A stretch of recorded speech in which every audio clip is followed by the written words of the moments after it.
سورہ نازیات مکی صورت ہے۔ ترجمہ سماعت کیجیے۔ اللہ کے نام سے جو بے انتہا مہربان اور رحم فرمانے والا ہے۔ قسم ہے ان فرشتوں کی جو ڈوب کر کھینچتے ہیں اور آہستگی سے نکال لے جاتے ہیں، اور ان فرشتوں کی جو کائنات میں تیزی سے تیرتے پھرتے ہیں، پھر حکم بجا لانے میں سبقت کرتے ہیں، پھر احکام الہی کے مطابق معاملات کا انتظام چلاتے ہیں۔ جس روز ہلا مارے گا زلزلے کا جھٹکا اور اس کے پیچھے ایک اور جھٹکا پڑے گا، کچھ دل ہوں گے جو اس روز خوف سے کانپ رہے ہوں گے، نگاہیں ان کی سہمی ہوئی ہوں گی۔ یہ لوگ کہتے ہیں کیا واقعی ہم پلٹا کر واپس لائے جائیں گے؟ کیا جب ہم کھوکھلی بوسیدہ ہڈیاں بن چکے ہوں گے؟ کہنے لگے یہ واپسی تو پھر بڑے گھاٹے کی ہوگی، حالانکہ یہ بس اتنا کام ہے کہ ایک زور کی ڈانٹ پڑے گی اور یکا یک یہ کھلے میدان میں موجود ہوں گے۔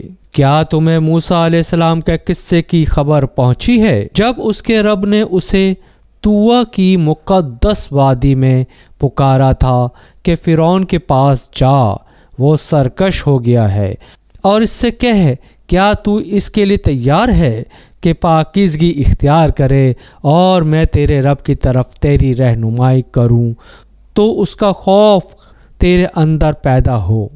پھر موسیٰ علیہ السلام نے فرعون کے پاس جا کر اس کو بڑی نشانی دکھائی، مگر اس نے جھٹلا دیا اور نہ مانا۔ پھر چال بازیاں کرنے کے لیے پلٹا اور لوگوں کو جمع کر کے اس نے پکار کر کہا، میں تمہارا سب سے بڑا رب ہوں۔ آخر کار اللہ نے اسے آخرت اور دنیا کے عذاب میں پکڑ لیا۔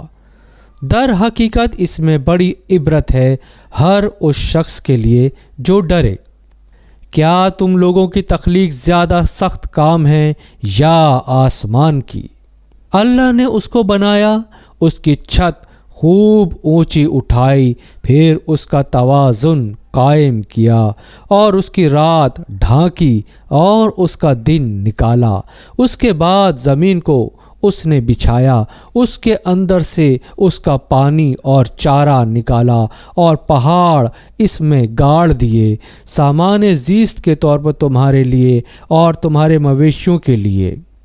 پھر جب وہ ہنگامہ عظیم برپا ہوگا جس روز انسان اپنا سب کیا دھرا یاد کرے گا اور ہر دیکھنے والے کے سامنے دوزخ کھول کر رکھ دی جائے گی، تو جس نے سرکشی کی تھی اور دنیا کی زندگی کو ترجیح دی تھی، دوزخ ہی اس کا ٹھکانہ ہوگی، اور جس نے اپنے رب کے سامنے کھڑے ہونے کا خوف کیا تھا اور نفس کو بری خواہشات سے باز رکھا تھا، جنت اس کا ٹھکانہ ہوگی۔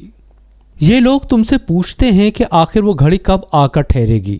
تمہارا کیا کام کہ اس کا وقت بتاؤ؟ اس کا علم تو اللہ پر ختم ہے، تم صرف خبردار کرنے والے ہو ہر اس شخص کو جو اس کا خوف کرے۔ جس لوگ یہ لوگ اسے دیکھ لیں گے تو انہیں یہ محسوس ہوگا کہ دنیا میں یا حالت موت میں یہ بس ایک دن کے پچھلے پہر یا اگلے پہر تک ٹھہرے ہیں۔